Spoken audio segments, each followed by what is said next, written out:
I want to thank everybody, first of all, Dave, for having me down here. And what he was saying is exactly what it is. I am a First Amendment auditor. I've been in the government transparency for about 4 years now. And I came upon the topic through a boys' prison here in Florida that was called Dozier School for Boys. And it was up in Mariana, which is up in the panhandle of Florida. And it was a boys' prison for about 100 years. And over some time, 80 young men were raped and murdered there by state employees. This was a secure facility that boys were sent to as punishment for breaking the law. It can be considered a prison for juveniles. And like I said, over time, 80 young men were killed and raped there. And this was a facility that was also overseen by other state employees, right? Because you got the facility, it's got the guards, and then you have people from the state that come in to check to make sure the facility is running correctly. That's the checks and balances that we were supposed to have. So it goes beyond saying how these 80 boys vanished and no one raised the red flag. It just mystified me, right? And it mystified me even more that no one was ever prosecuted for these crimes. Okay, so you're talking on the scale of one of the worst serial killings in American history. And no one was ever prosecuted for it. So when I saw that, the only logical conclusion that I could come to was that the state didn't have enough people to watch over its operations, right? How else could 80 young boys go missing in a secure facility, right? So you can't put a butterfly into a jar and have it escape and not wonder where it went, right? The lid's on. Where did it go? Well, the same thing with these young boys. So that's what got me started going around and looking into what the government was doing. And while I was doing that, I was taking my camera around with me. It's back there now. I was taking my camera around with me, and what I found was that government hated me. Government hated me coming around and asking them what they were doing. All right? They hated the fact that I was recording them, even though in the buildings that I go to, there's 55 million cameras all pointed at me. They hated it when I turned that camera back and looked at them and asked them questions. And, you know, from there, it's just been a journey. Everything I've ever heard and thought was wrong with government, I found out was true. It was true. There is election fraud in small towns here in the South. There is racism alive down here in the South. There is housing discrimination. There's good old boy systems where the families have lived in the county for 100 years and they've got streets named after them and they can pretty much do no wrong. And when I was at one of these counties and we were up there protesting a sheriff up there, I had a chance to talk to a young man that lived in that area. And he told me, he says, yeah, it's great. I know the sheriff. I don't have any problems. And he didn't understand how the other people that lived in the county and didn't know the sheriff, how that affected them, right? Because he's buddies with the sheriff. He can go home drunk and not get pulled over, because the deputies all know him. But to some people that just moved into the county, or some people that haven't lived there their whole life, trouble, bequeathed them, would overrun them because they don't have those connections. So it's kind of uneven. So what I started out to do was just, when I started out, I just wanted to, I have 2 little girls, 10 and 15. we homeschool them. We've always homeschooled them. I never understood the idea of giving my children to the state to educate them, right? Especially when you see the work product the state puts out. You know, I'm not saying that to be disrespectful to anybody, but I went to public school. I saw the work product that the state put out. I wasn't happy with it, you know? So we've always homeschooled our kids. And when I started, I said, you know, I just want my girls to understand their rights better. I want them to understand their place better. And one of the ways we understand our place better in the scheme of things is by learning the law, right? Because I equate the law to Dad's rules, right? And when you live in Dad's house, you better obey Dad's rules, right? That's the way it is. It's the law. And the law of the United States and the law of the state, the municipality, those are the rules that we have to live by here in Dad's house. So I started studying law as a hobby 10 years ago. I'm kind of blessed. I've been reading about 400 to 500 pages a day for about 30 years. I can read exceptionally well, and I have a high retention rate. So when I started reading law, I was able to pick up a lot of it. I was able to read through a lot of it, retain a lot of it, and that helped me out immensely once I started picking up the camera. Because what I've noticed is that a lot of the people that are put in charge of us, be it a city council member, a mayor, a police officer, the FBI, a lot of these people don't know the law, right?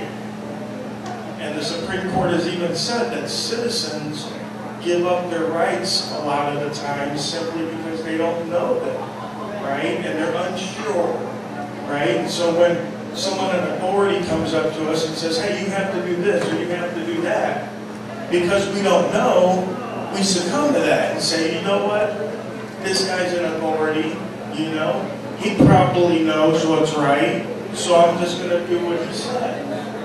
And that's how a lot of times we end up giving up our rights. This young man shaking his head no, and that's how I am now today. But 10 years ago, I was, you know, somebody, hey, you got ID, sir? Oh, yes, sir. Oh, yes, sir, please. I didn't do anything, please. You know, don't take me to jail. I got a family. I got people I got to support. You know, here it is, whatever you got to do. But now I question, I said, well, you know, what do you need this for? You know, what authority are you exerting over me, right? Because when it comes down to it, we're all men and women, right? None of us have superpowers, right? Nobody here? No superpowers? We got one guy with superpowers. Yeah, two. So most of us are men and women. We don't have superpowers. We don't have no authority over other men and women, right? So to me, my questioning was, what gave 10 people this authority over me that one person or each person separately did not have? And that started my journey into law and into freedom. And what I found was, and this is definitely, there's two things that I found that the government does not want us to talk about, does not want us to understand. One is jury nullification, right? Jury nullification is one of the ways that the American citizen can void laws that it finds distasteful to the population, right? And they hate it when you talk about that. I have a buddy who's been trespassed from county courthouse all across the state because he would stand out in front of the courthouse with his jury nullification brochures and pass them out to people as they were walking in the court. And the court don't want to know, don't want you to know that you guys have the power to void laws, right? Because then, you know, you'd be working against them, right? Well, the same thing with the free press. The free press was given to us as an individual right. It wasn't given us to us just for CNN. It wasn't given us to us for the New York Times. It was given to us as an individual right because the founders realized that over time anybody can be corrupted, right? New York Times can be corrupted, CNN can be corrupted, everybody can be corrupted. But you know yourself, right? So if you're going out there and you're getting that information and you're doing that story yourself, you're going to realize what's true and what's not.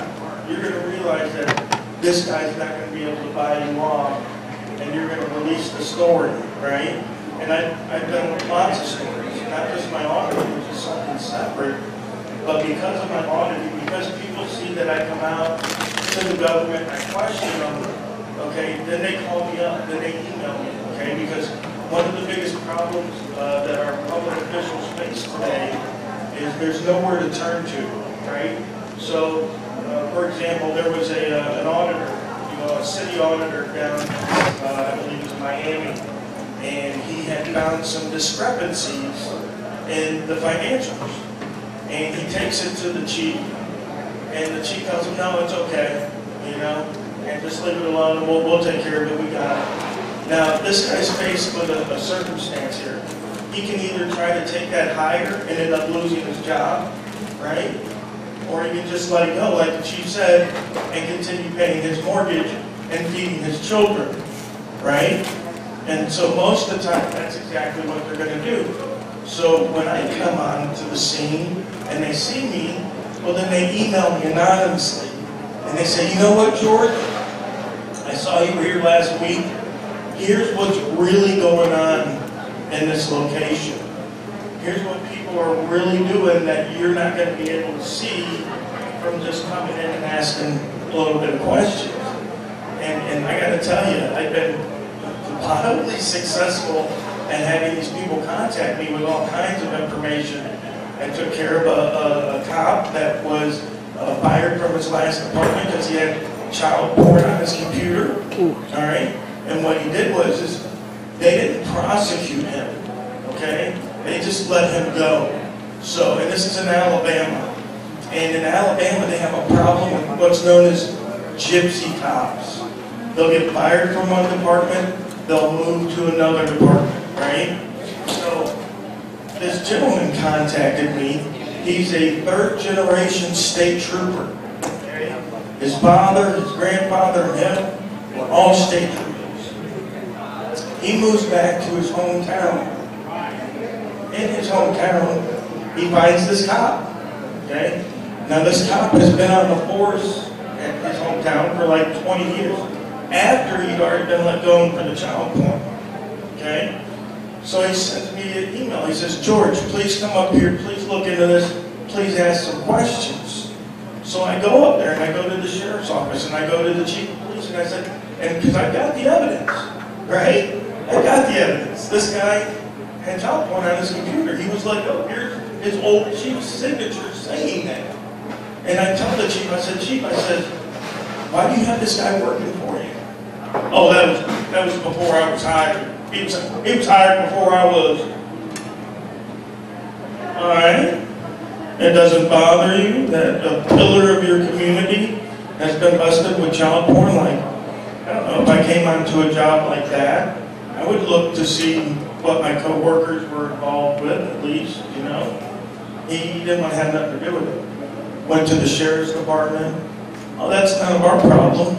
I said, well, listen, I just want to let you know, I want you guys to keep an eye on this guy, make sure he's not hanging out around the school, making sure he's not appointed as a school resource officer, right? And then after I left, the gentleman emailed me. He said, you know what? I don't know what you said. He said, but that cop's gone, the chief's retiring, and another cop that was involved is retiring also.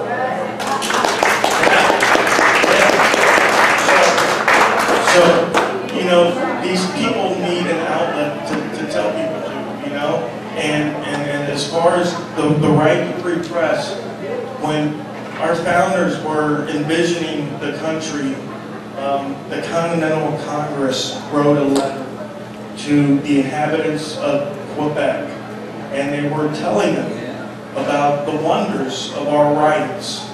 And this was in 1774, it was 2 years before the Declaration of Independence, that they wrote this letter to the inhabitants of Quebec.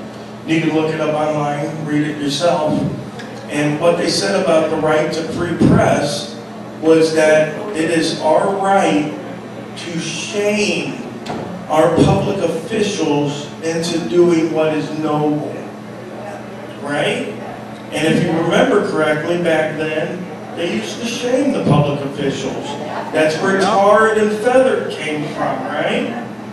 Because when you went against the will of the people, you got called out. You were tarred and you were feathered. You were an outcast now because you went against the will of the people. And we have so far gone past that now to where we don't even question our officials anymore, right? Because, oh, there's an agency inside the agency of the agency that's overlooking the agency, right? We don't need anybody to investigate the cops because they have the IA, right? But to me, that's akin to saying, we don't need to look after the mafia. They have an internal system inside the mafia that makes sure that their hitmen are only killing between the hours of 8 and 5, right? And only people that deserve it. So we don't need to look after those guys, right? They've got their own internal system.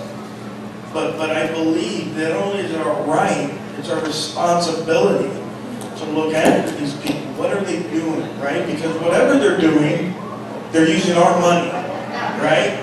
They're using our money to do it. They're using our money to drive around. They're using our money to plan. They're using our money for everything, right? But even worse than that, they're using our name, right? Because everything they do is done in our name, right? So every injustice, every travesty, every dozer school for boys, it's done in our name, right? We're allowing that to happen because we're busy. Right? We have busy lives. We got work, we got kids, soccer practice, I take my girls roller skating, Girl Scouts. We have busy lives, and that's exactly the way they want to keep us, right? 556 channels on your TV, so you don't end up at City Hall asking, why this or why that. It's just, it amazes me, the lack transparency that we have going on, and people are celebrating it, right? People are celebrating it, and what I do when I do this, there's lots of people that love what I do, but there's lots of people that hate what I do, right? There's lots of people that think that we should never ever question authority, that we should just let them do whatever they want to do and let this decide and that decide, and we have a system and we have a good system, but it only stays good when we're vigilant, right? It only stays good when we're watching, because just like a criminal, if you're not watching a criminal, they're going to do criminal stuff. If you leave the door open and the cash on the counter, they're going to come in and they're going to take it. And guess what? If you don't do nothing about it, next week, they're going to do the same thing. They're going to keep doing it. And the politicians and the government are no different. They're absolutely no different. So if the county here in Charlotte, if they do a building project and they get kickbacks from the developers and no one exposes that, well, hell, there's another developer next week. He's going to build a condo. We get a kickback from that. And I've been working on a story up in Walton County. If you folks know where Walton County is, up in the Panhandle. I just moved from there. Okay, Destin, the resort of Destin. My buddy estimates it to be $500 million worth of fraud up there, okay? And what's going on up there is they're letting the developers develop, homes and high-rises and all this stuff, and they're not holding them to the standards of the state, right? Specifically in like drainage ditches and traffic roadways and stuff. She can attest, right? They got 12 lawsuits right now. Yeah, it is insane. All right, so we're supposed to, and I'm no surveyor or anybody that does that, but from what I understand of the case, it's supposed to be 6 to 7 inches rain retention, and they're doing like 2 inches. So all the runoff, all the pesticides, all the herbicides, all the stuff people are putting on their lawns and stuff like that is running right into the bay, right? Because they're not having that retention. So, they're literally killing, the bay. They're killing people's property value, you know, because you bought there 20 years ago, there was no traffic, and then they built up to where another 200,000 people could live there, but there's still only that one road, you know, and now your property values are down. Now you have to, you know, take a 45-minute drive, half of a block, to get a loaf of bread, you know, and it looks no different than, you know, Miami or you know, Boynton Beach or any of those places where you literally have to take a half an hour just to go down the block to the store. And it's spreading up. It's not just southern part of it now, it's going to the mid and north. No, oh, oh yeah, but it's true. You'll find it in all places in the state because we keep growing. We keep growing. And so a lot of places are going to have that development brought. Are you guys familiar with the villages? Oh, yeah. Okay, I live up by the villages. I mean, I'm at their back door pretty much. And they take up about 3 counties. Yep. And we had, last year, I had a county council wife call a buddy of mine. And she said that her husband and another gentleman had got elected to the county council to try to fight what was going on, right? Well, it just so happened that those 2 gentlemen were indicted because they were talking on the phone to each other about what was going on in the county. See, because what happens is when you don't get in the pocket, they find a way to get you out, right?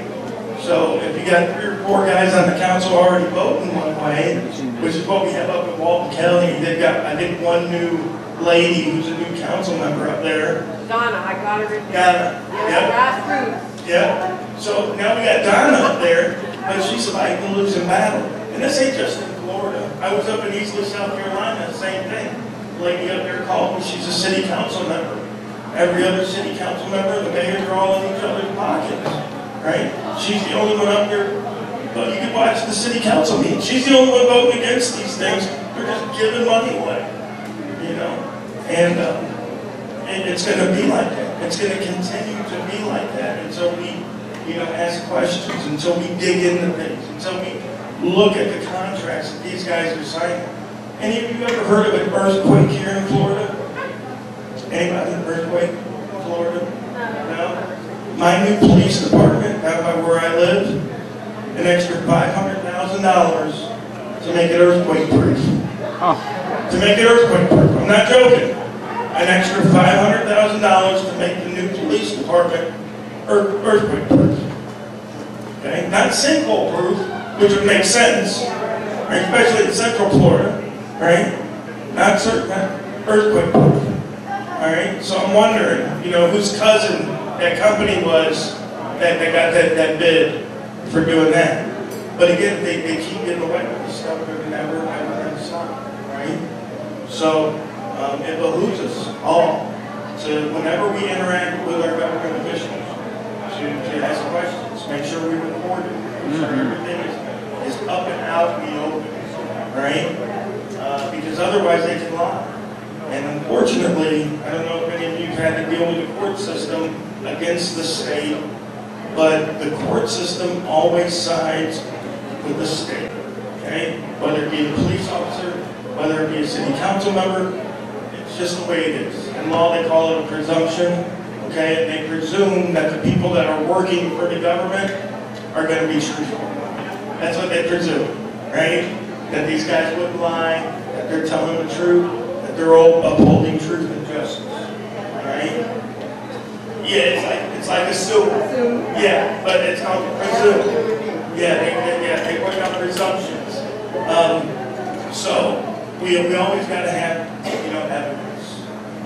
We've always got to have a way to combat whatever it is they're saying, because quite literally they'll say anything and everything they can.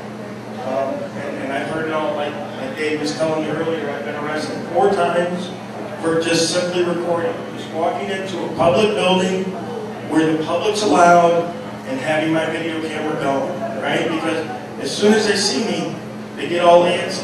Well, what are you doing here? Well, who are you? Well, that's none of your business. I'm a free American. I'm allowed to do this. Go about your day. Oh, I can't handle that. I'm going to call the police now and have you arrested or have you escorted off the property. Well, I've done nothing wrong. Why would you call the police? Well, you're very suspicious. You have a camera, you're recording, you're not telling me why. You're very suspicious. Okay. But I'm not doing anything. Well, you're still suspicious, and we're still going to call and find out who you are and get you to bend to our will, right? Because we're the city employee, right? This is our building. If you ever watch my videos online, one of the things you'll hear most often than not, what are you doing in our building? Get a lucky leprechaun in your pocket? Who's ours? You mean ours? Our building? Sure, yeah, I'm in our building that we allow you to work in, right, for us. Right? This isn't your building. This is our building. This is everybody's building, including them. But it's everybody's building. And we allow you to work in it. And we allow you to buy computers and laptops and all these neat little gadgets and things that you need to perform your duty to who? To us, right? But they love to say, well, you're not everybody. I don't have to take care of you because you're not we the people, right? I'm a public servant, but only to we the people. And you know what I tell them? You can't get out of your obligation to serve me because I'm not everybody, right? Because then who do you serve? You serve nobody. Because we the people ain't walking in at any time, ever, right? Because we the people is every single person in that body, right? If it's the state of Florida, it's everybody in the state. That's we the people. We the people in Charlotte County is every single resident in Charlotte County. If there's one person missing, you don't have we the people. It's every single body in the county, in the state, in the nation. That's we the people. So even though they don't serve us singly, like a servant would, like a butler would if I was rich or a maid, they still have to serve us, right? They still have to provide service. Now, do any of you use Google Maps? Okay. Go to Google Maps, pick out any city you want, in any state, and look up the government buildings. And look at the reviews on those government services and read some of those reviews. Now, most of them you'll find are people that don't have cameras, right? They won't have a link to a video showing you how they were mistreated. They'll just tell you how they were mistreated, right? And one of the things that gets me is that, because I work in the private sector, I work in service. I've been in service for 25 years, bartending and wait staff. I also own my own company that provides wait staff and bartenders to weddings and birthdays. And down in Miami, we do a lot of dinner parties for the Mucky Mucks over there and that kind of stuff, right? So in the private sector, I have to have a smile on my face all the time. How you doing, guys? Beautiful. All right. All the time. I have to be on my P's and Q's, right? But not when I work for the state. I can have the crappiest attitude you've ever seen. What are you going to do? You going to tell my boss? My boss don't care. Look, you got a worse attitude than I do. You know? What are you going to do? We have unions. You can't get us fired. You know how hard it is to get a public employee fired? You got a better chance of winning the lotto. That ain't a joke, right? So now money gets taken out of our wallet, whether we want to or not, gets taken out of our paycheck to pay for these people, for us to come in to get treated like we're dirt on their shoes. I can't believe you want to pay your water bill today. You're just doing my nails, you know? And that's the way they treat you. And you can see it in my video. But even more so, if you just go in and do it yourself. If you go in and ask a couple of questions yourself. If you ask one question that they don't like, oh, you'll see. You'll see how quickly things will turn. And how quickly you'll be getting escorted out. It's called Rogue Nation Audits. Yep, ROGUENATION AUDITS. And that's on YouTube. Alright? Rogue Nation, because the nation has gone rogue. Yep. your camera? Yes, sir. You don't have my permission. Uh-oh. Oh. Well, here's the thing with this. Whenever we're in public, we have the right to be filmed. Okay? That's why Walmart can film us. That's why the police officers have the body cam. That's why when we're at the beach and at Disney, other people can take pictures of their children with us walking behind them. We have no expectation of privacy in public. The government uses that to its full advantage, right? Now they have license plate readers. You know, as soon as you get off the interstate, some of these cities, they know exactly where you're going, who's going where, all that kind of stuff. So it's really picked up on surveillance of the citizen. Are you in public when you are in a private members-only club? You're in a public setting, okay? So, because everybody's a member of that club, right? So the thing about public is the expectation of privacy, where you would feel that you would have it, right?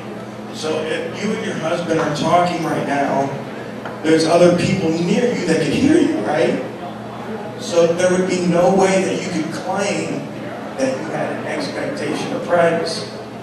So now, in the same setting, if you and him were to walk over to the corner and whisper to each other to where no one could hear you, then you would claim an expectation of privacy because you tried to make it private. Now, even though you're still in public, right, you tried to make that private. But normally, if there's other people around you that can overhear you, chances are there's no expectation of privacy. Now, in a bathroom, obviously there might be other people there, and that's an exception, right? Whenever you go into like a private office, right, that would be an exception because there's you, maybe the person whose office it is, right? That would be private as well. But when there's a group of people together, chances are no privacy, right? And there was a case out of Washington, D.C., where there was a young lady, and she was wearing too short of a skirt, right? She was sitting out on the plaza, and there was a gentleman across the way who was taking pictures. And the judge stated, he said, well, he wasn't doing anything extra, like trying to put the camera up under her skirt or anything like that. He said everything that he took pictures of, he could see from public, right? So she ended up losing that case because, again, what we bring out into the public is not protected by the Fourth Amendment, right? So when you throw away trash, you know, and they got a lot of drug dealers with this, when they throw away the trash, the cops don't need a warrant to pick that trash up and to go through because you threw that away, right? You gave away your expectation of privacy and you put it out on the curb, right? So it's not too tricky, but if you're ever concerned, just realize that if somebody else can overhear you, you really have no privacy. And in a lot of public buildings, that's exactly the way it is when we go in there, a lot of times the government will try to have, you know, stations set up, and they'll be trying to say, well, you can't come in here because we have private information going on. But to me, I'm thinking to myself, why would you have private information in a lobby where other citizens can overhear it? Now, I've got a great memory, especially for numbers, you know, and I equate that to when I was a young guy. And I would go and I would get girls' numbers, and they would, oh yeah, my number's blah, blah, blah, blah, blah. I'd say blah, blah, blah, blah, blah, blah, blah, blah, blah, blah, blah. Memorize. Got it. No problem. I'll call you in 6 weeks, I'll still know the number. No big deal. Right? So if I'm sitting in the Social Security office, and people are over here, and they're, hey, what's your Social Security number? Oh, my number, blah, blah, blah. And I can hear that. You're already violating this person's privacy. Regardless of what I do, regardless if I capture my film, or I write it down, or I just remember it, right? So, they'll try that excuse a lot of times, and we try not to let them pass that off. Besides the fact that the government is the one that's selling all of our information anyway. A story came out about 2 years ago where the DMV made $77 million selling our private information to debt collectors, right? So a lot of times the government, it's like that old adage where they'll say, oh, don't do this, because they're the ones already doing it. You know what I mean? The government hates competition. Oh, don't come in here and record personal information, because then we won't be able to sell it. How are we going to sell information that's already out online for free? That doesn't work for the government. We gotta take that information and we gotta sell it. So. Also, this meeting was publicly announced. What's your opinion of Punta Gorda and Charlotte County banning filming in the public areas of government offices? Well, it's funny you mention that, because I'm actually going to be filing a lawsuit on Punta Gorda and Charlotte County for that same reason. I just like 2 weeks ago, I filed a lawsuit against Ilegaly, South Carolina, because they passed an ordinance similar to the one we have in Punta Gorda. Wow. Yes, and they even quoted the case in the thing there. So yeah, whenever we see something like that, we have to address that head on. Amen. And people always tell me, they say, man, George, how can the government pass an unconstitutional law? And I said, well, they do it all the time. I mean, how many people here think that because they lived in Chicago, they didn't have the Second Amendment anymore? But for 30 years, you couldn't buy a handgun in Chicago or have one, even though you were an American citizen and you had the Second Amendment, right? So the government can pass as many unconstitutional laws as it wants. And the only way to get rid of them is to challenge them, right? To challenge them in court. That's it. Otherwise, you live like Chicago did for 30 years under that unconstitutional law. All right? So there's nothing that says they can't pass an unconstitutional law. There is something that says you can remove an unconstitutional law, but there's nothing that says that they can't pass it as long as people allow it. And people do allow it, because again, we're busy.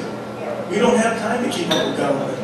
When I go to these city council meetings, 3 or 4 people out of a town of 50,000, you get 3 or 4 people.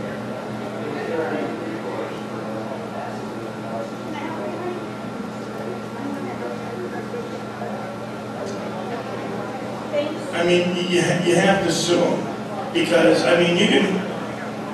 I've only seen one city that wised up and repealed the law themselves, right? Because they understood, if I don't repeal this law, these guys are coming and they're going to be suing. And I'm not shy about it. I spoke at Ilegaly City Council the night they passed that ordinance. And I told them, I said, listen, this ordinance is unconstitutional. I said, if you pass it, I said, tomorrow I will be back here with an intent to sue. Okay? And I'll drop that off. And then 90 days later, I'll file my lawsuit on it. They passed the law. The next day I dropped off the intent to sue. Last week I sent in my lawsuit paperwork. I'm asking for $1 million. Amen. Okay? I probably won't get anywhere near that, but I want to let them know that if you pass unconstitutional laws, there's somebody that's going to do something about it, right? Because a lot of times they hear, oh, I'm going to sue you this and I'm going to sue you that. Well, luckily for me, I've taken the time and done the research. Now I file my own lawsuits. I don't have to wait on a lawyer. I don't have to wait and see if somebody thinks, oh, that's a good case. Or, I don't want to ruffle the feathers where I live. Because a lot of lawyers don't like to take cases where they're at, because that's the people they work with, right? So now I file the cases myself, so I don't worry about that. When I tell you, hey, if you pass that, I'm going to sue. That's what's going to happen. Now I might lose, but that's fine. But you will pay to defend that unconstitutional law against me. And we'll keep filing, me and my buddies, guys and girls, we'll keep filing until that's gone. And we'll keep at it until that's gone. Right? Thank you.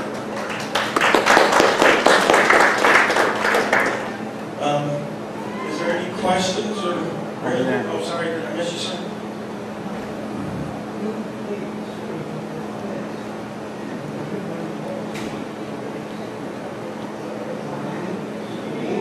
The citizens pay for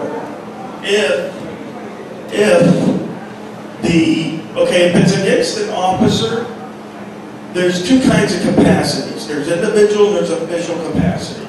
If I sue an officer in his individual capacity and I be disqualified immunity, he pays me, not the citizen. If I sue the government in their official capacity, then it's always going to be the citizen that pays. Right?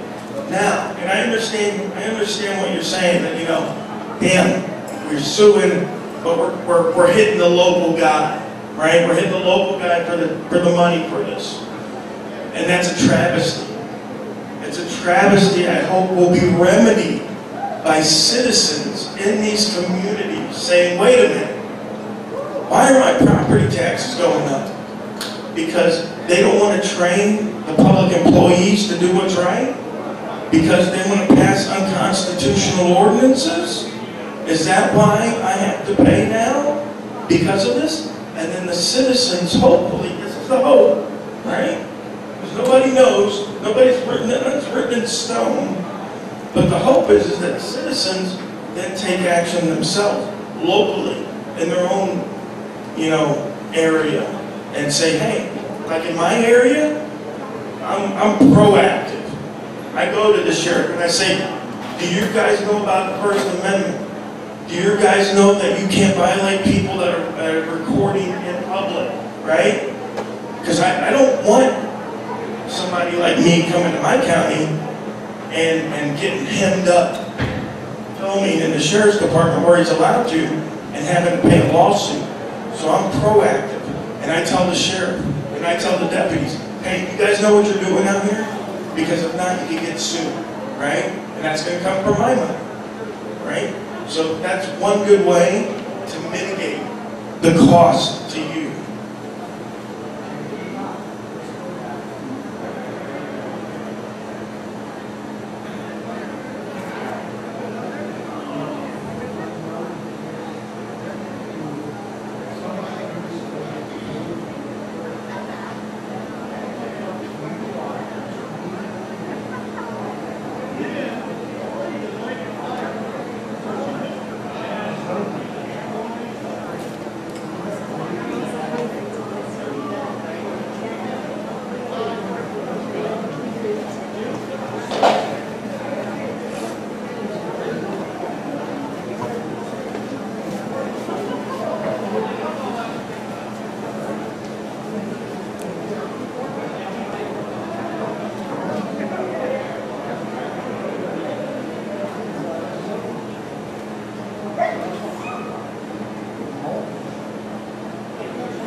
Absolutely.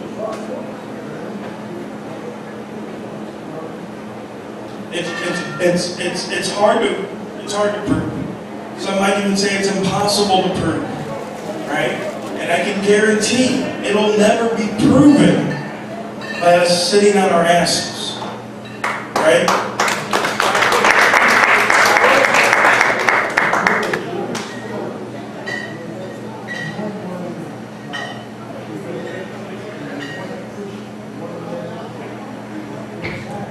Absolutely.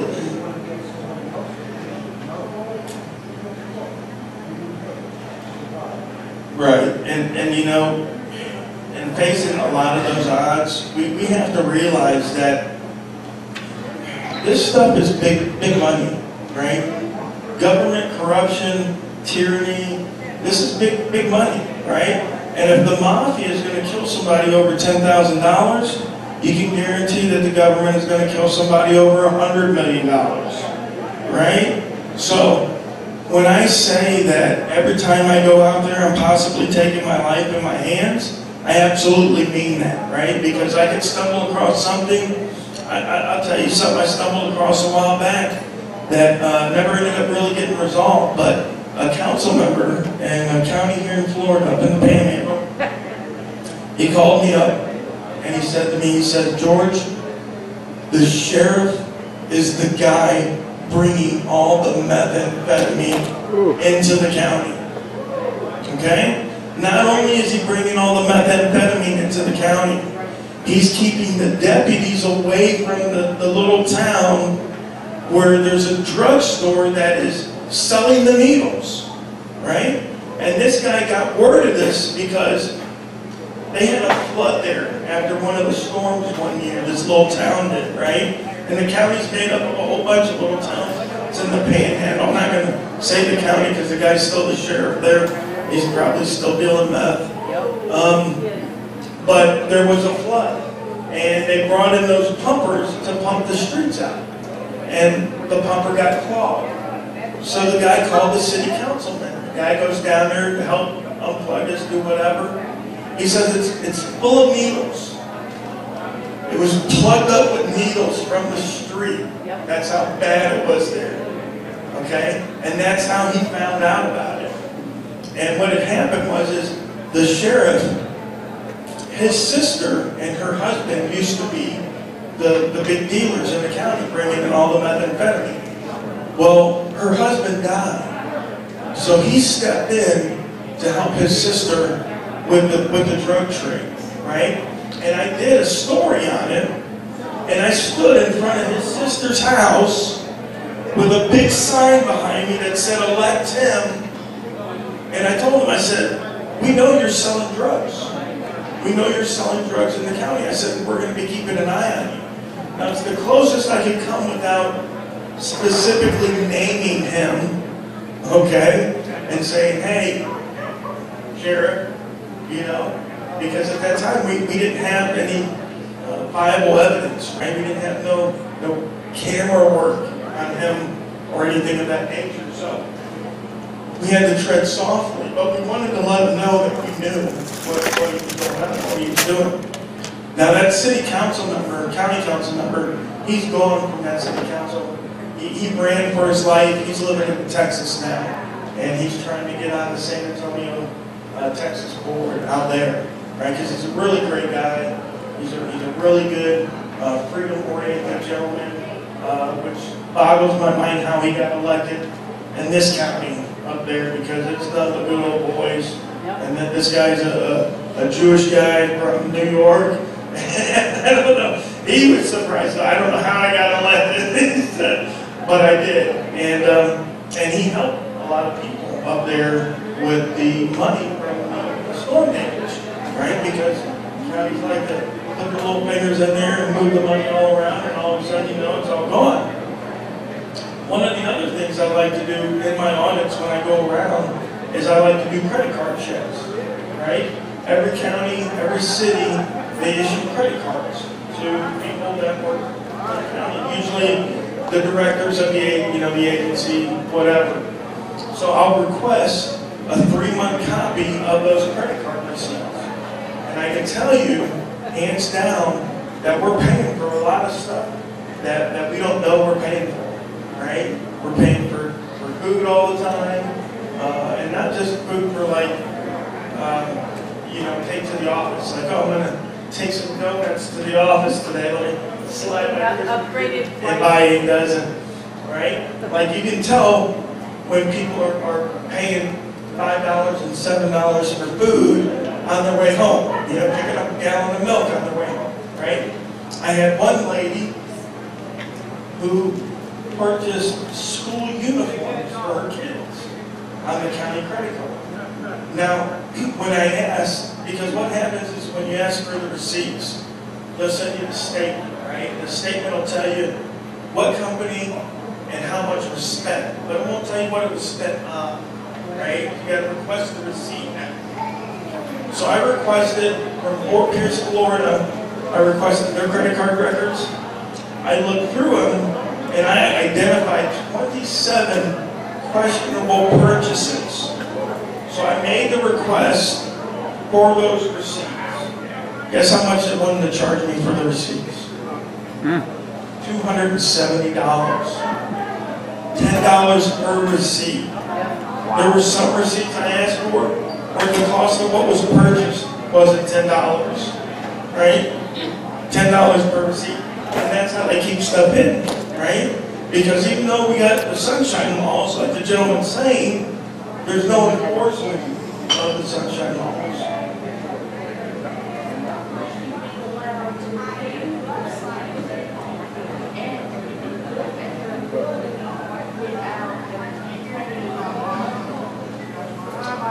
You can. There's a provision in the state law that allows you to inspect the records. And those are supposed to be free. But what they like to do is say, well, it took us so long to find these receipts. So they're always going to put a charge on you. Right? Now, it might not be $270. It might only be $20 or $50. But these are the things that they're doing. And a lot of times they're not letting us get the records at all. You know, I've got people that are wanting records up in the Panhandle now on a couple different instances, and they're not getting them, right? The only thing you can do is sue. That's it. That's the only way. Go ahead. Charges. So how do you go about against that?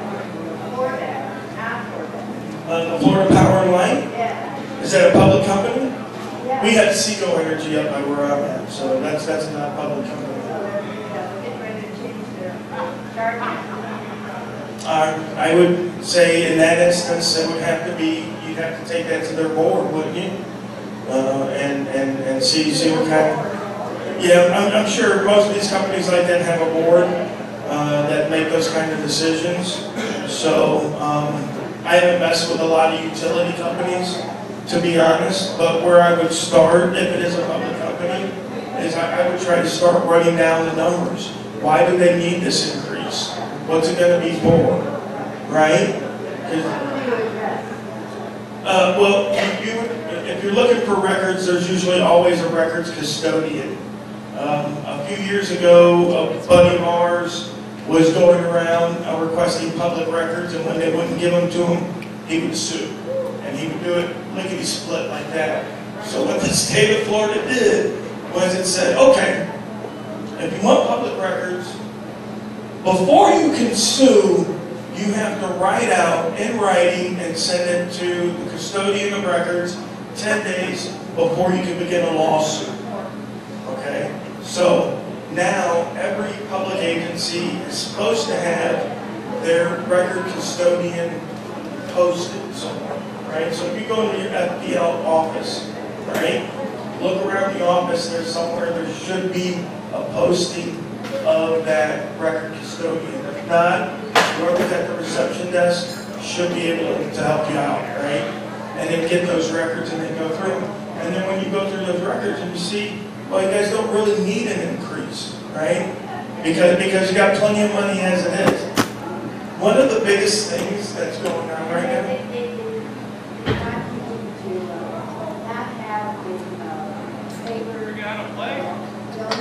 Yep. That they can save money. Okay. So that should come off of that. Of course. Yeah. No, and I don't have to tell you folks. We all know it. Nothing ever goes down. Nothing ever goes down. That doesn't matter what it is. Oh, you know, we're raising money for this, but nothing ever goes down. It's like the toll roads. You know, when they say, oh, we're going to make a toll road. For 10 years, you'll pay this toll, and then after that, we'll take away the toll. That's never happened. Never happened. Right, pretty much. I mean, again, we can ask questions and we can expose, right? And that's basically public shaming, right? Is what I do basically. Is I shame our officials publicly, right? Because when they act like children, when they act ungrateful, when they try to hide stuff, you know, because I'm just walking in with a camera, right? And my theory is the same theory they use against me. If I have nothing to hide, what am I worried about? Right? The government, they want to come and look at my underwear drawer. And they say, oh, you got nothing to hide, what are you worried about? Okay, I can live with that. What do you guys hide? How come I can't look? National security? I had one guy, I was at the water department, right? Walked into the water department, me and my buddy, we walked into the camera. Oh, you can't record me. Why not? Well, you know, this day and age, everything that's going on, you know, robberies. So somebody's robbed the water department? They steal a toilet? How often have you guys been robbed here? I said, well, never. I said, well, how often does something bad happen here? Well, never. Okay, all right, I get you. So I tell people, I said, when did Americans become a nation of people so scared of everything around us? Amen. Right? 9/11. See something, say something. And everybody was put under a microscope, and every suspect in those buildings was hammered or terrorists. Absolutely. Why do you go to this building? Are you trying to bomb us? This is what's going on. And I tell people, you have more of a chance of winning the lotto than you do dying in a terrorist attack, you know? Some things in life we have to live with, right? We have to live with getting old, right? There's nothing stopping us there. We have to live with dying. We have to live with paying taxes. Nothing is going to stop that, right? If somebody wants to, shove a stick of dynamite up their bunghole and run into a crowd, they're going to do it. And guess what? If the government regulates dynamite, they'll come up with something else to stick up their bunghole and run into the crowd with, right? Like, you can't stop idiocy. You can't stop these people that are crazed. You know, this is something that we have to live with. Instead of looking like everything is out to get us, you know, let's live. Let's live our life. You know, and most people, I get to you in a minute, sir. Most people, when you ask, doesn't matter who you ask, what political party, what nation, most humans just want to take care of their family, be left alone, right? To do what we want to do, that's legal, right? I'm sure we can all agree, we don't want people out there doing stuff that's illegal. You know, children's stuff and all kinds of nasty stuff. We don't want that, right? But if people are living their lives legally, doing what they should be doing, you should leave them alone. Government should leave them alone. I should never have government coming up to me, right? But we do.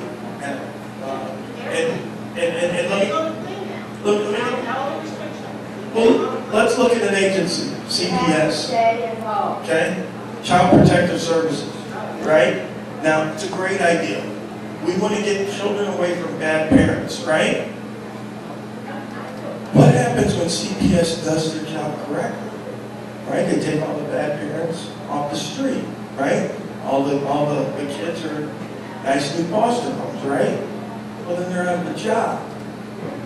So every year, they have to find more people that they can categorize as bad parents. Because if I've already got all the bad parents off the street, you guys don't need me. Same thing with crime. If we arrest all the criminals and they're all doing hard time, what do you need me for? Right? Now the streets are safe. I don't need as many of us. So there's always going to be that uptick, right? When I was a kid, I would hop on my bike. I would drive all the way across town. I'd be gone all day. My mother wouldn't have a damn clue where I was. Not a lick in spite of anything. She wouldn't know anywhere where I was. And that was totally fine. But today, your child's halfway down the block in a park. You're a free-range parent. You need to be, rounded up. CPS is coming for you. You can't allow your child to play in the yard unsupervised. But they let them go to these stupid drag queen shows. I don't get it. Why are we arresting the freaking parents that are allowing them to take their kids to a drag queen show? Well, Yes. the problem I think a lot of times is that we have too much nonsense freedom, I call it, right? So you put a whole bunch of options in front of people, right, to keep them busy. But really, it's just smoke and mirrors. None of it really matters as far as life's concerned, right? And they keep you busy doing stuff like that. Same thing with the TV channels. You have 530. Why? Why? Half of it's crap. Half of it's in another language you can't even understand. Why? What I'm saying is CBS would have a job if they go after these parents and take them to the drag show. Well, go ahead, In my sir. opinion. Yes. Do you believe sometimes if you expose the corruption too much, they weaponize government to crucify you? Absolutely. They're doing it now. They're doing it now to Trump. You know, a lot of the guys that do what I do won't work in their county because they're afraid of retaliation, right? And I'll give you a perfect example. I can give you the gentleman's name. It's a gentleman named Chris Love. Okay, he's from, what's that town? By Miami. Big rodeo town. No, it's Florida City. no, it's like in Miami. It's by Miami. It's a little bit north of Miami. I can't remember what the name of the town is right now. Sorry, folks. It'll come to me sooner or later. But anyway, this gentleman, Chris Love, he's lived there his whole life. He was a rodeo star for 17 years, right? He left the rodeo. He's now a marksman. He teaches handgun safety, shooting, stuff like that. He grew up with the mayor and the city manager his whole life. He's walking out of a Crystal's one day. He's got his food in one hand, drink in the other, and the gentleman chews tobacco. And he said he had his spit in his mouth. He walked outside of the restaurant, and as he walked outside of the restaurant, there were two officers that were approaching. One of them had bumped into him, and after he had spit, turned around and said, "Hey, what's the problem here?" Well, one of the officers, and this gentleman's white. The officers, one was white, one was black. The white officer turned to him and called him an N-word, even though the gentleman was white. And my buddy was so taken back. He what? What are you talking about? What's going on? You know, what's all this about? You know? And they had a little back and forth, and they left, and then he went on his way. Well, he went to his good buddy, the city manager, the next day, and said, "Look," he goes, I want some accountability here, right? I want these guys retrained." So the mayor was like, yeah, buddy, no problem. So, him being a smart guy, he requested the records of them being retrained. And he calls me up and he says, "George," he goes, "none of this stuff that they were supposed to train these guys on happened." He says, "I don't understand." And I said, "Well, that's par for course. That's government. They'll tell you they're going to do something. They're never going to do it. They'll just tell you they did it just to shut you up, right?" He says, "Well, I'm not going for that." So he keeps going back to talk to the city manager and the mayor, because these are people that he grew up with his whole life, went to school with him, good friends with him, lived a block away from the mayor, okay, his whole life. They stonewalled him, okay, wouldn't talk to the guy. So he says, "You know what? I'm running for mayor now." Okay? He's going to run for mayor. He's going to clean it up. So over the next couple of weeks, not only did his wife, who works at a hospital, get called and threatened of her losing her job, every single one of his neighbors, his property that touched his, all got code enforcement called up. And they all got fines. And you know what they told those neighbors? It's because Chris is running for mayor. As soon as he stops running for mayor, you won't see us again. Oh, that's Yeah. And he called me up and he said, "George," he goes, I'd love to fight the good fight." He goes, "But I can't." He said, "My wife won't let me. I'll lose my job, I'll lose my house, my wife will lose a job. I gotta let it go." And that's what he did. He just let it go. But that's what they do. That's how they get you. another thing up in the Walton County area was there's a lady, she had called me up and I went up there. Her and her husband are English. That's my best friend. I know her, Kate, yes? Yeah, okay. Her and her husband moved here 4 years ago. They bought property, like 47 acres up there, right? And they have a pavilion, they sell drinks, they sell food, okay? They have bands there and stuff. Well, right down the road from Kate's Pavilion is a restaurant that's owned by a city council member, county council member. Used to be. Used to be. Now, when her business started picking up, it started to decline. It's crappy anymore. Yeah. Kate told me she had in 4 years 200 to 250 visits from code enforcement. Oh. I was there, we watched them, Ooh. rotating 24 hours. It was like, they Okay? rotated. Because they dared to challenge the city council. You know? So, it's hard to get transparency, if ever, but that doesn't mean we shouldn't try. Right? She's taking And that doesn't mean, even if we can't, there's a lot of people that support me in my word that physically can't get out, emotionally can't get out, for whatever reason. I got a gentleman who's got a high government security clearance. He can't get out, or else he'll lose his security clearance and lose his job. I have officers, I have mayors, and other people that support my work, but they have to do it in the back, right? Because they can't let people know that they're supporting me because of the retaliation.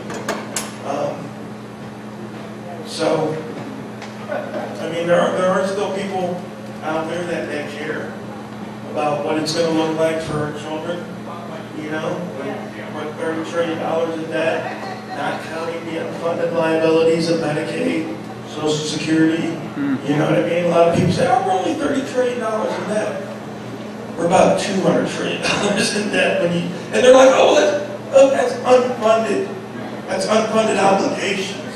I said, what do you think is going to happen when you tell 50 million Americans that they're not getting Social Security anymore because it wasn't funded? What do you think is going to happen? You know, and the private companies are no better. The pension systems in the state, look, most states are underfunded on all their pensions. California's the worst. Coming in, CalPERS is like 70% underfunded, right? And that's because they're basing the next 20 years at a 10% per year growth, right? Which is stupid, right? And that's what they're doing. And people are letting them get away with it. Who in the right mind goes, I'm going to work for government. I'm going to work there for 30 years. And my last year that I'm working, I'm going to make $50,000. I'm going to be productive. And I'm going to retire.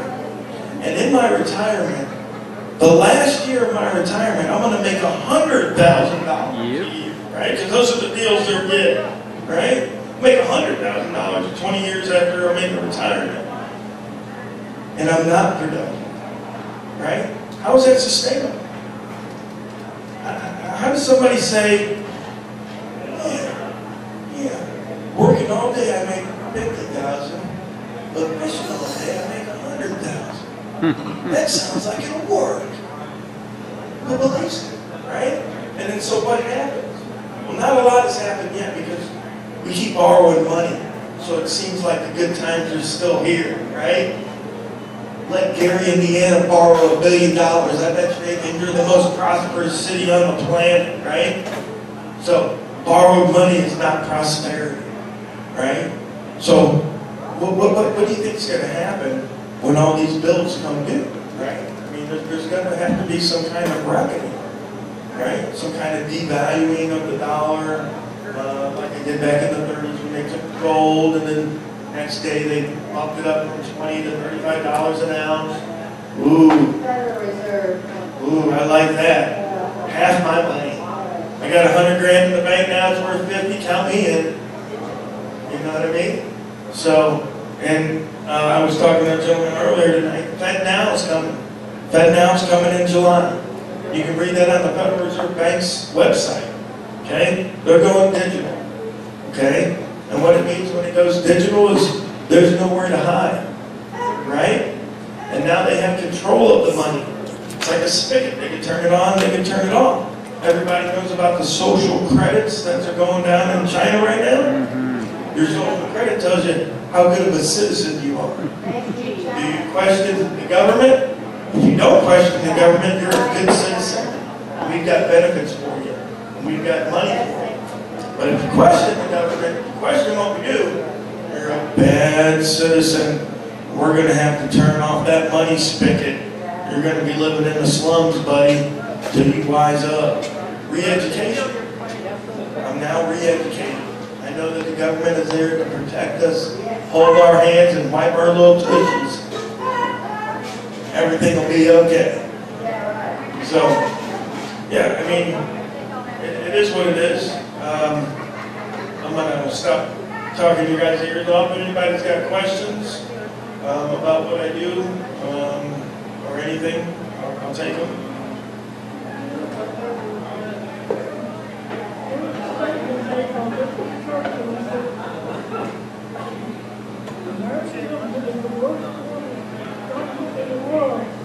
Except for all them. We are, you know, no matter. Oh, absolutely. Absolutely. No, listen, and that's, you know, that's something that everybody likes to say. Well, if you don't like it here, you can live somewhere else. You know, if you don't like what we got here, you can go somewhere else. But I want to be clear, okay? We are, Americans, the common man, we are better off than any common man in any society in the history of mankind. All right? Even with all the wrong, we are still better off than any common man in society in the history of the world. However, we haven't reached the pinnacle of freedom yet. There's more up top to give, right? There's more freedom to be had. We can't just rest on our laurels because, hey, you know, we made it as far as everybody else in the world's made it so far, so we're good, right? So we don't have to worry about free speech or this or you know, free guns or anything else because we're at the pinnacle, right? The government, they trust, you know, we trust them and they're going to do what's right.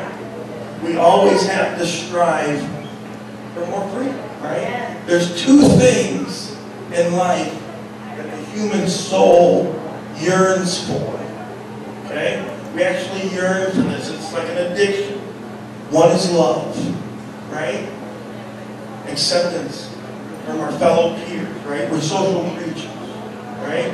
We're not living in the woods like the Ilegaly, right? That's one thing. The other thing that the human spirit yearns for is freedom, right? Whenever we feel we're not free, we yearn for freedom, okay? The people in China and North Korea, every day they wake up, they yearn for freedom. They feel it in their soul. They know they're missing something, right? But we can be tricked. We can be tricked into thinking that we are free. And that'll say, you know, that'll calm that yearning, right? Because we think we're free, therefore we must be free, right? But when we look around, we're not. And I'll tell you how you know. Because when the state can come and take anything and everything up to and including your life and face no consequences for those actions, Amen. you're not free. Okay, when the state can bust down your door and shoot you because you wake up in the middle of the night, you're going to go fight off the intruders, and they shoot you, and they say, well, you know what? The wrong address on this warrant, Bob. Bob, the wrong address on this warrant. That's all right. We got qualified immunity. You know, we'll just say it was a mistake. The guy come at us with a gun. You know, what guy would come at us with a gun when someone's breaking in their house in the middle of the night? They didn't announce that they were the police. Right. So, but they don't care because there's no consequences for their actions, right? And we allow them to get away with these actions, and that's why a lot of the citizens, when they see these shootings and stuff like that, they're up in arms. Because if you notice, when government gets charged with a crime, there's usually some hush-hush that goes on. The charges either go away, or they get very reduced sentences, right? And they don't have that that same punishment that a citizen will get. They did themselves. Well, that too. That too. They investigate themselves and they say, oh, we've done nothing wrong. You know? And I've got a lawsuit going right now against the Mobile Police Department, where I was standing on the side of the road, filming. And they came up and they detained me, they asked for my ID, and I'm at the part of the lawsuit now, summary judgment, and the defense, their lawyer is saying, well, this guy's, we didn't violate his rights, you know, because he wasn't supposed to be there, you know. They will do anything and everything in their power to make it out to be our fault, and not their fault. It's always our fault. You know what I mean? And that's why in a lot of these instances, when we're filming, I'm saying, yeah, man, when we're filming, and people try to come up and they try to put hands on me, I've been pushed out of buildings, I've been thrown out of buildings, and people in my comments will say, man, that guy put his hands on you, you should have defended yourself. And I tell them, I say, no sir, will I ever. Because what will happen, and what has happened, not to me, but to the people I know, is that when they did defend themselves, the cops show up, and it's my buddy who doesn't work for the state, an employee that does work for the state, and my buddy goes to jail. And the person that works for the state, nothing happens to him. Innocent until proven guilty. Yeah, I tried to, that's what it's supposed to be, but that's not the way it works. That's not the way it works. Any interaction with the police, when they roll up, what are you doing? I got reports that you were doing this. Prove me wrong. Prove me wrong. You got ID? Yeah. They come up to me and they say, well, do you have ID? You're suspicious. He says, and I told the police officer this one time, he said, I don't know what's going on. And I said, well, how is my ID going to tell you what's going on? And he said something else, and I told him, I said, man, you need to take that shit on the road. Because that's a good trick. I give you my ID, you can tell me what's going on. So, I mean, the logic. Some of the stuff I hear, you would never believe. You would never believe what these people say. You would never believe how these people act. Hold on, let me get to this young man right here real quick.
Absolutely.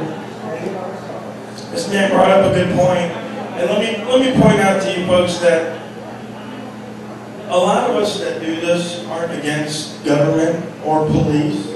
We're against bad government and bad police. Amen. And that's something that everybody should be behind, including government and the police, right? Because I tell the police when I'm there, I say, that's why we have guns to protect us from the government. that's right. That's right. So we're not against, you know, all these people. We're against the bad people, right? And there are good cops and there are good public servants. And I know this because they send me tips about the bad ones, right?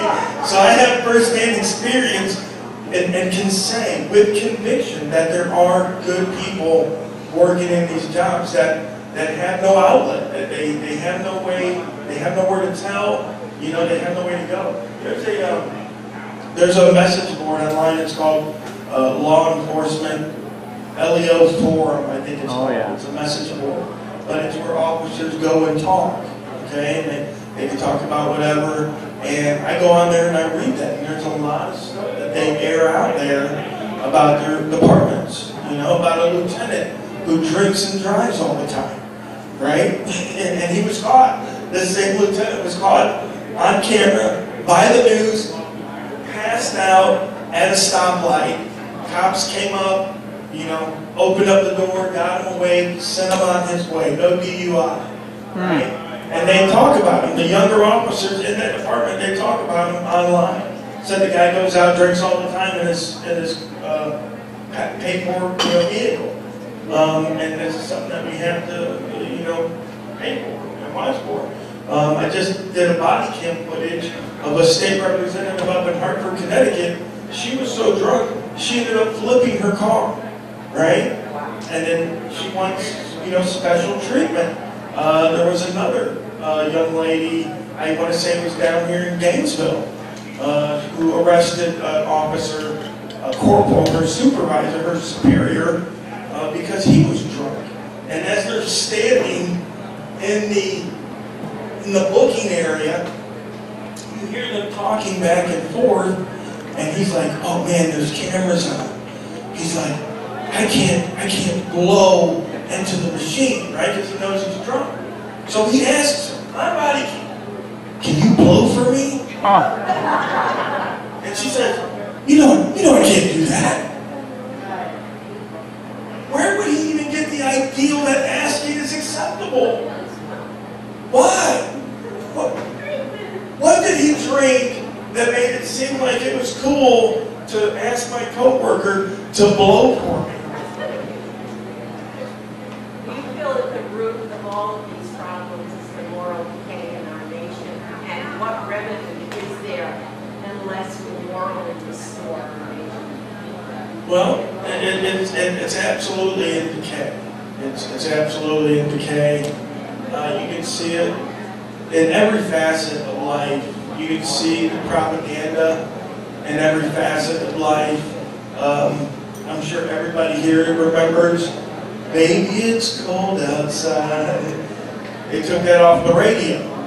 They put on some real nasty stuff on the radio. And that's okay. But "Baby, it's cold outside" is not okay. Right? But the problem that we face as Americans, and the problem that everybody in the world faces as humans, is basically they never taught us how our minds work. Okay? So a lot of our issues come from the fact that when we're adults, every adult in the world, doesn't matter where you're from, you use three things every day of your adult life. Every human in the world does. You use your mind, you use your money, and you use the law.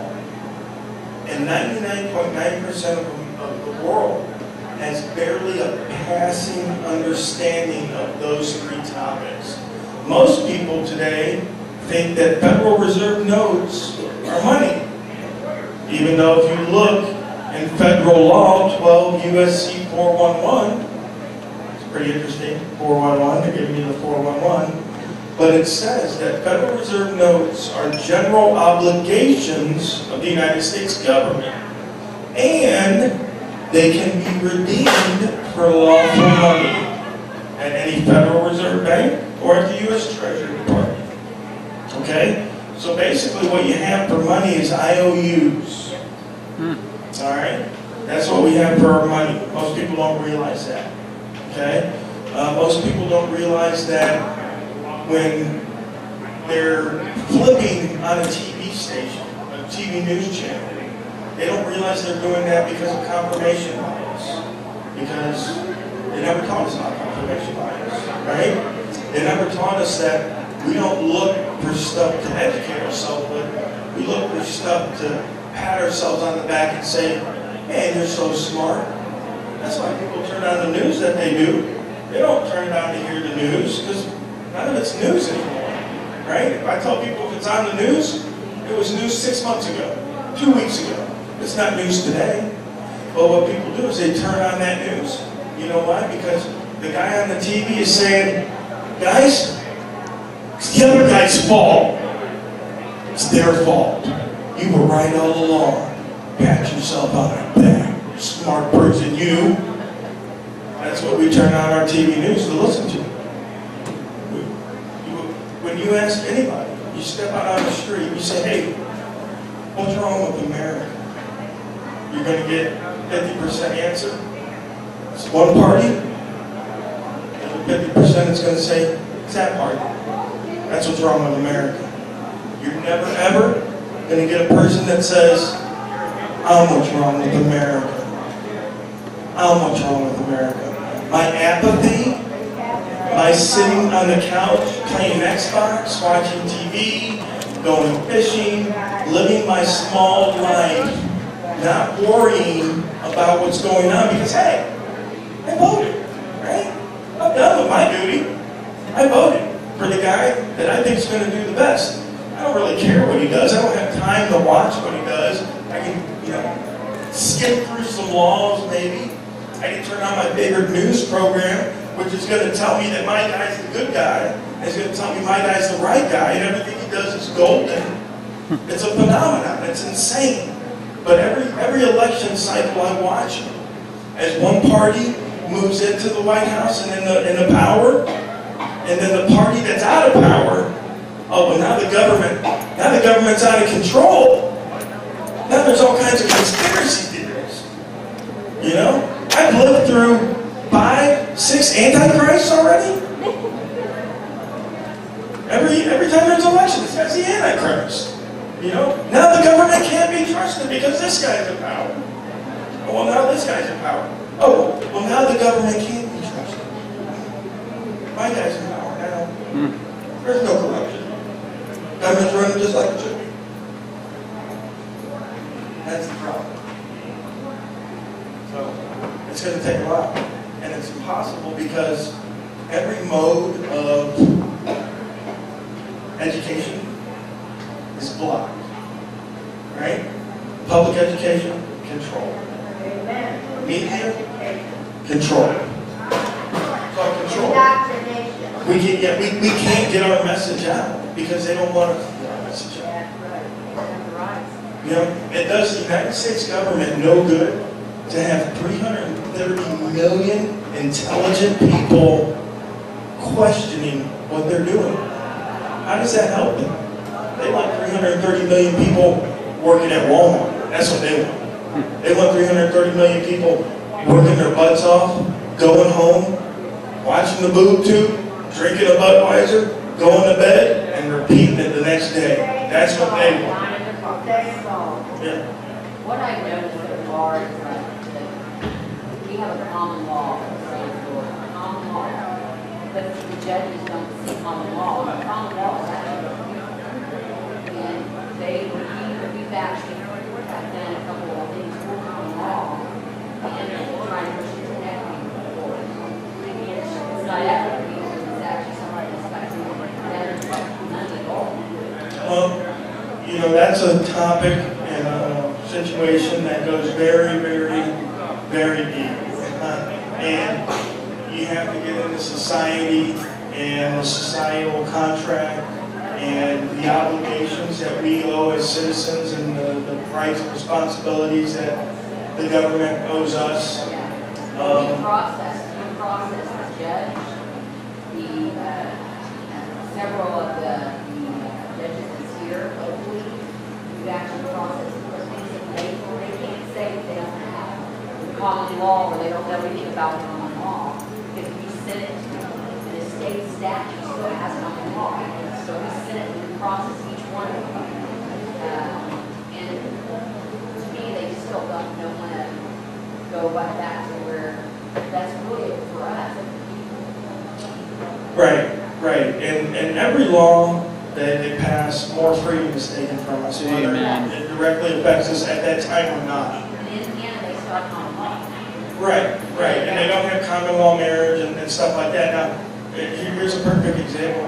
Most people don't realize that the civil marriage license is a contract with the state. Okay? When we get married, it's supposed to be between you, your spouse, and God. Right? Holy matrimony is what it's called. Now, most people don't realize that the church didn't get involved with marriage until around the 1500s. Okay? Before then, the church was never involved with marriage. Okay? Way back in the day, it was called pair bonding, is what it was called. Okay? But around the 1500s, the churches started getting into it.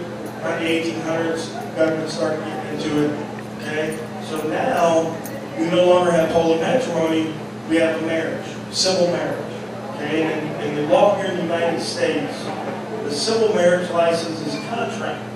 And it's a contract between you, your spouse, and the state. Nothing to do with God, nothing to do with anything of that nature. Okay? It's between you folks. And in law, it's called a sui generis contract. It's ever changing. That's why a divorce is only a modification of the contract. It's not a cancellation. And it's one of the strongest contracts that the state has over its citizens. And again, it allows stuff like the family law courts to go on, CPS to go on. There's a legal doctrine called parens parente that's come to us from England, and it means father of the country. And so what had happened is back in the day, the king would take care of the orphans, right? That had no parents or whatever. It was up to the king to have an orphanage and all that other stuff. Well, that came to us from England as well.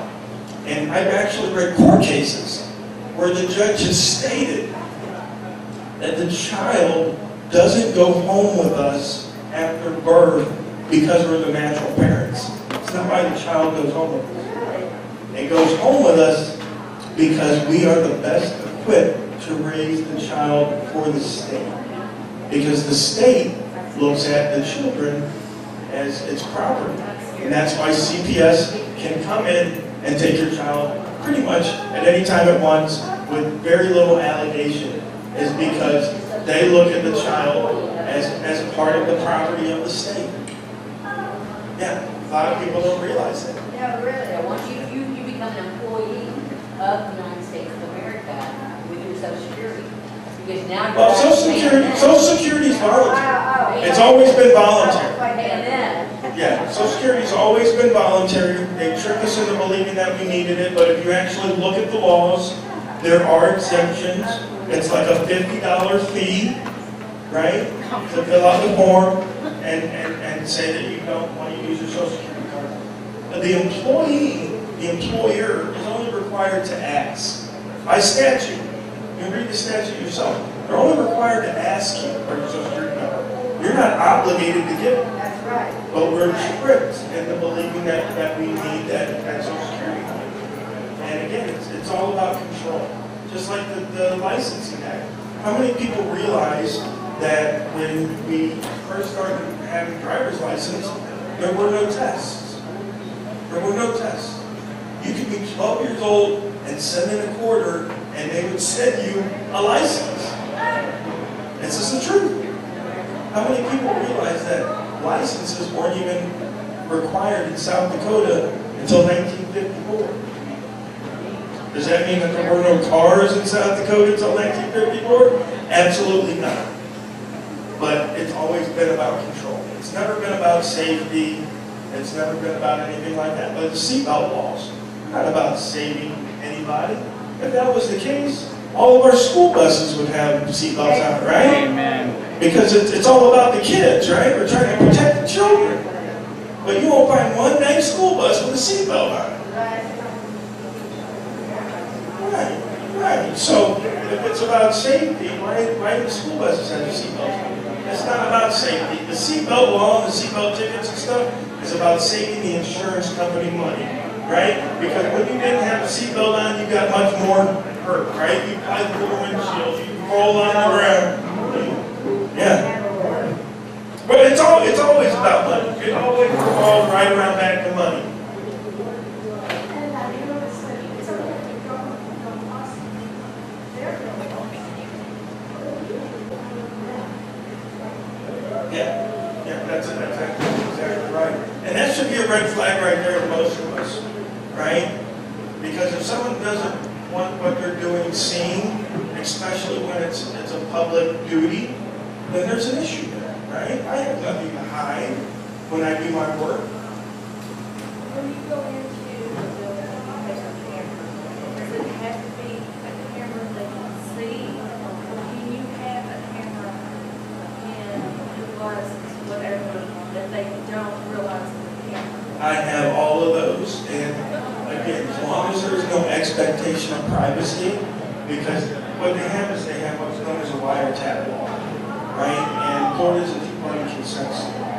So as long as you're in an area, again, where there's no expectation of privacy, then the wiretap law does not apply. Okay, so I can go in, put the cameras on, and record, and there'd be absolutely nothing they can do about it. They wouldn't like it. They'd probably try to press the wiretap law against me, but when you get out of the court, out of it. Right? So, because a lot of people are antsy about recording, and doing all that other kind of stuff. I mean, if nothing else, I bought, for $20, I bought a little USB drive, and it records audio. It records audio for 7 hours. You can pop that thing on, you can wear it around a string on your neck, you can record all the audio you want. And again, as long as you're in an area with no expectation of privacy, you're good. And even more so than that is, if I'm recording something and I'm not in a place where there's no expectation of privacy, if I'm not doing anything with that, it's really not illegal either. Just like it's not illegal. If everybody was to put their social security card out here on the table, and I was to come by and film that, nothing illegal there either. The illegal part comes when I take that social security card, that number, and I use it to do something I shouldn't. That's the illegal part, right? So, any of that stuff that they try to get, if you watch my videos, you'll say, oh, well, these are, confidential information, and blah, blah, blah. It could possibly well be, but there's no crime committed until I use that information in a nefarious purpose. So, I mean, same thing with HIPAA. I don't know how many people are familiar with HIPAA, but I go into a lot of health departments and stuff like that. They always love to use HIPAA. Health Insurance Portability Accountability Act. But what they fail to realize is that the citizens aren't accountable to HIPAA. Only the medical providers and their subcontractors are liable to HIPAA. And it's a fine, usually a civil fine. And so I like to tell them that if the doctor was to walk out of the office and drop somebody's medical file in front of me, I can record that all day long. I can post that on the internet all day long, and I'm not in trouble. I'm under no obligation to keep anybody's medical data private, right? So if someone comes to me and tells me their medical information, I was to say it out loud, I'm not in trouble. I'm not required to keep that information. I'm required. So, yeah, the law's vast. So, it's always nice to look and stuff and see what's going on. But I can tell you that I'm 49 years old now, and I never felt as free as when I picked up the law and started reading the law and found out what people could do and what they couldn't do. It saved me in so many instances, and I pushed so many limits. I had my headlight out for 5 months. One of my headlights out for 5 months, trying to get a ticket so I go talk to the judge. Because judges, they don't have tea times. You can't get an appointment to go talk to the judge. You gotta get a ticket. So I drove around for 5-6 months with one of my headlights out. I got pulled over 5 times. I got 5 warnings. The last officer that came up in my car, he said, "Do you know your headlights out?" I said, "Yes, sir, I do." He said, "Are you trying to get a ticket?" I said, "Yes, sir, I am." He said, "I'm not giving you one." Oh my God. Finally, the wife said, "Fix that." I said, "All right." I left my tail light out for over a year. Drove all the way up to Chicago. Drove around Chicago for 5 months. Me and my family up in the state. We got family up there. Then drove back down. Had it for a year. Never got a ticket, never pulled me over one time. Because in the state of Florida, it says you have to have 2 working lights, but it doesn't say that they have to be 2 parallel lights. Most cars have 3 lights now, right? So you have to have brake lights, they have to be parallel, right? But it doesn't say those are the ones that have to be working. It says you have to have 2 working. So there's all kinds of little tricks in the law, and that's why I say when you know the law, you're more confident about whatever it is you're doing, you know. Before I knew the law, even, you know, I wasn't doing anything wrong. When an officer got behind me, I'd be nervous, you know. But now I don't get nervous. As a matter of fact, even family got pulled over the other day. I didn't have my seatbelt on, it was my fault. They pulled us over, and there was no nervousness at all. Because I know what is allowed, what's not allowed, what he can do, what he can't do. And, you know, I know my rights, I know I can defend myself legally. You know, 200 years ago, you weren't considered a learned person if you didn't know the law. You couldn't handle your own legal affairs. You weren't considered by society as a learned person. So, like I said, 3 things in our life that we use every day: our mind, our money, and the law. And if we want to position ourselves to be as free as possible, then we need a better understanding of all 3 of those topics. The mind first, because what happens is, and I don't know how many people are into psychology, but I got into psychology when I wanted to find out why are people ignoring these obvious signs, right? Why is this stuff on TV and people are ignoring it? And I got into psychology, I got into groupthink, I got into biases, and I got into belief systems. How many people here know the one thing that controls every action a human does? Does anybody know? Or what filters every piece of information that comes into our brain? Anybody? No? Not yet. Because we can also get information through our ears. Right? We can hear it on TV, somebody will read it to us. Our beliefs. Our beliefs control every action we take, whether we know it or not, subconsciously. Right? If you're a vegan, it's probably because you believe red meat's bad for you. If you wake up at 6 a.m., it's because you believe the early bird gets the worm. Right? Productive people get up early. Right? That's what I believe. And our beliefs control the information that comes into our brain. Right? So, whenever we have a belief, anything that goes against that belief automatically, subconsciously gets discarded by our brain as being false.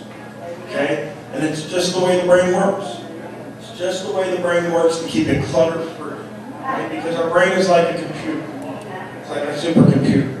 Right? And it needs virus protection. Right? And they've done studies. Okay? When we love somebody, when we're attached to somebody, the critical thinking element of our brain shuts off. That's why in relationships, whenever there's a spouse that has stepped out, our first response, bar none, is disbelief. Because the mind can't accept that. It rejects that. Right? They couldn't do that. They would never do that. It's disbelief. Because the mind automatically rejects that because it's not your belief. And that's why 2 people can see the exact same circumstance and give 2 different stories of what happened. Because psychologists call it belief glasses. We see everything through our beliefs. And that's how we interpret it. That's how we interpret reality. And that's why reality is different from some people than other people. That's why the reality for Democrats is different than the reality of the Republicans. And then there's the truth. That's correct. That's correct. And so I tell people not to have beliefs, to have theories or hypotheses. We are Correct. They want us to buy it. This isn't by accident, folks. This is not by accident. Listen, the best way to do it is I'm going to give half of you these beliefs, right? And I'm going to give you half these beliefs. And guess what you're going to do? You're going to fight the rest of your days until you die about your beliefs. That you think's right and that you think's right. There's always going to be two sides to every issue. And that's how we'll divide you. Okay? And they do it in the public schools. Right? They beat these ideals into us. Right? And that's why public schools even came to exist. Was because they needed a mechanism to get the beliefs in the people, right? Who started the public school system? Anybody know? The Pilgrims. The Pilgrims started it. Well, the reading of the Bible. Well, not that. That's not public school. Okay. We're talking about when we had the one-room schoolhouse that taught all the topics to all the grades into the public school system we know today. There's a group of people called the circuit riders. Okay? And the circuit riders were a group of professors that was paid by Johnny Rockefeller to go around in the South, to the cities, and to espouse the public school system, right? And they said, this is great. Public school, you can get property tax to pay for the public school.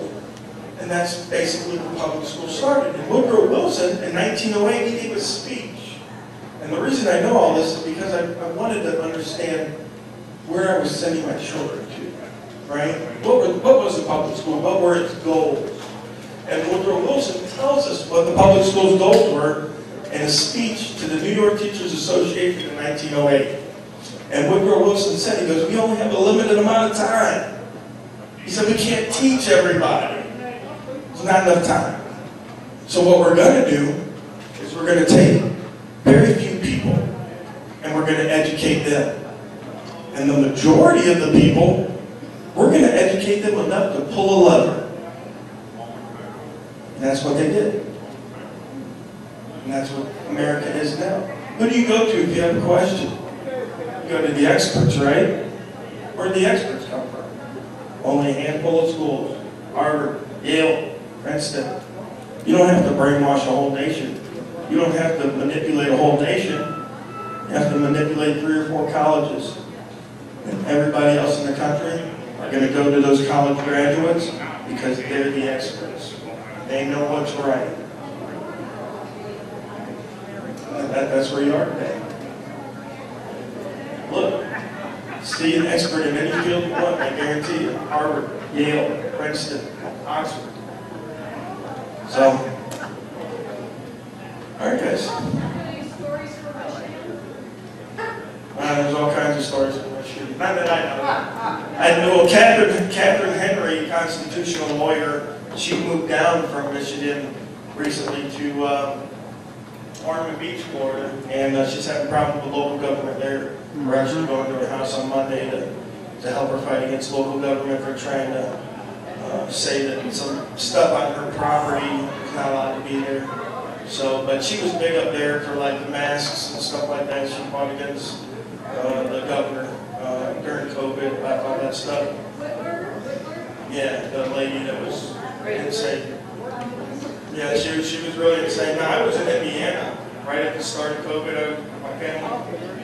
My wife's family's from Fort Wayne, Indiana. So we were up there during the start of COVID.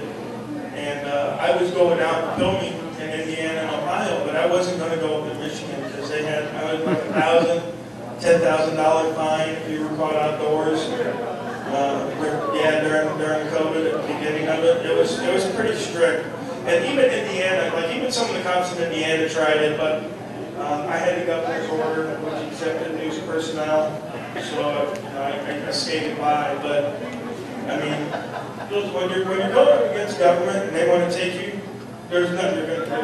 There's absolutely nothing you're going to do. They'll make up charges. They'll plant evidence. You guys heard about Zachary Webster, the Panhandle, right? The cop that got busted planting evidence on 120 different people. Yep. 120 different people planted evidence. I did a story about a cop in Dothan, Alabama. This guy had so much drugs in his police car, over 3 years worth of cases. He had drugs in his glove box, he had drugs in the doors, he had drugs under the car seats, he had drugs in the trunk. We're talking pounds of weed, cocaine, guns, right? I got all the reports too, which is funny, because he took a lie detector test. He doesn't do drugs, okay? And he doesn't sell drugs. So what does he do with those drugs? He plans them. That's what he does. So, he's now a private detective up in Dover. They caught him. They actually caught him, they brought him in, they searched his car. That's how I found out about all those drugs in his car. I mean, literally, 3 years worth of cases of drugs in this guy's car. How do you feel you're going to get away with that? They feel you're going to get away with it because no one questions, no one watches. So, find me the man and I'll find you. Chinese, and they're contractors, they gotta bring in Chinese nationals to work it. I get up every morning wondering how I can sure it. I do. And then there's another, that's another Chinese, and they've already plowed the land ready to put in, They've been doing it for years. Oh yeah, and you're doing it with the farmland. You're doing it with the farmland. China's buying up a lot of farmland too. And what about,